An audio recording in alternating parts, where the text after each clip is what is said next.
Welcome back to our series called Elaina's Experiments. Every Monday, we bring in local STEM educators and enthusiasts to share ideas for experiments and demonstrations you can do at home using things you likely have just laying around the house. Joining us in studio today, we have Chelsea Lancaster, a STEM program specialist at the Kern County Superintendent of Schools. Summer is out, but you're always working year-round. So what did you bring for us today? Today, we're going to do a recycling sort, which I've done at a few science nights, and the conversations between parents and students have been eye-opening, to say the least. So this is something you could set up at home to get a conversation going. Okay. So we're going to have you do it, Elaina. Okay. So this is your orange trash can at home. This is your blue trash can. And based on all of this clean trash, where would you sort each item? So I know for sure can would go in recycling. Okay. Your cardboard can go in recycling, right?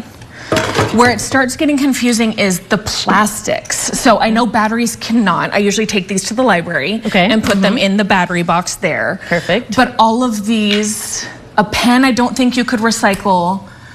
All the plastics, I don't know. And then you have some metal here. You have the top of a can, you have a paper clip, you have the binder clip. These, I have no idea. What do I do? Okay, well, so in Bakersfield, we have on the garbage division website, there's a list. So right here, you can see all of the recyclable and non-recyclable. So mason jar lid is recyclable, even though it's sharp and it's not really metal, it's aluminum. I don't know what it is. Yeah, so aluminum and tin can be recycled in Bakersfield. We also have all 7 types of plastic can be recycled in Bakersfield as well. So you don't have to check the label, you just know that plastic can go? All 7 types in here, and they just have to be clean. So something that people get confused on is putting like a greasy pizza box, for example. You definitely don't want to put that because it makes it contaminates other pieces of trash, and then it can become hard once it gets to the sorting center.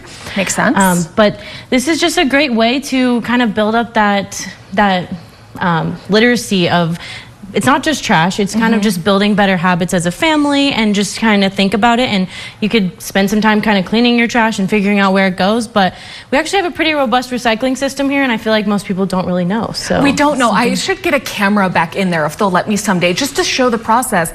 And sometimes I'll look at something like a glass spaghetti jar and I'll think, can this glass be recycled? Do I have to wash it first? So all of those questions can be answered on the website? Yes, exactly. Cool. So on our garbage division website. And there's a do's and don'ts list that you can find. Yes. Okay, what are some of the don'ts? Because those are always my biggest questions. So some of the don'ts are oily or dirty paper, yard waste. We want to put that into our green waste container.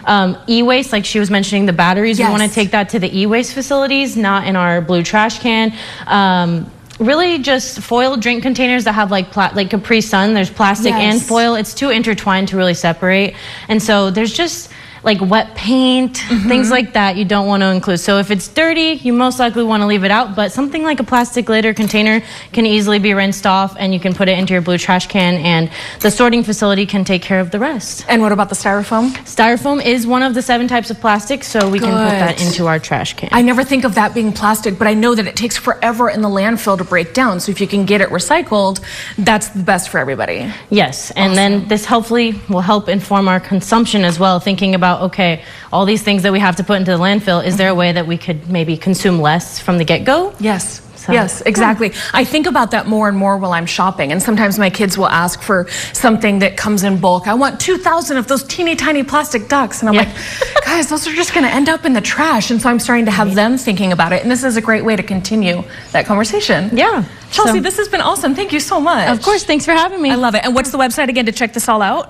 It's going to be the Bakersfield Garbage Division. I just Googled it. I don't know the exact URL, but it's a pretty detailed website, and they've got this do's and don'ts list and some things to think about as you use your recycling can that all houses have. So that's so cool. And you can also make art with this, and you're doing that at an upcoming KCSOS camp. Yes, we're going to do some recyclable tinker time and turn it into artwork and other like functional structures. So really just repurposing something that would end up in the trash. Like these were all collected from my office of just asking people to bring in clean trash to my desk. So yes, I've been hoarding trash at my desk for STEAM camps. Yeah. I love it. And again, something you can do at home. Chelsea, thank you so much. Yeah, thank you for having me. Oh, awesome. We'll be right back.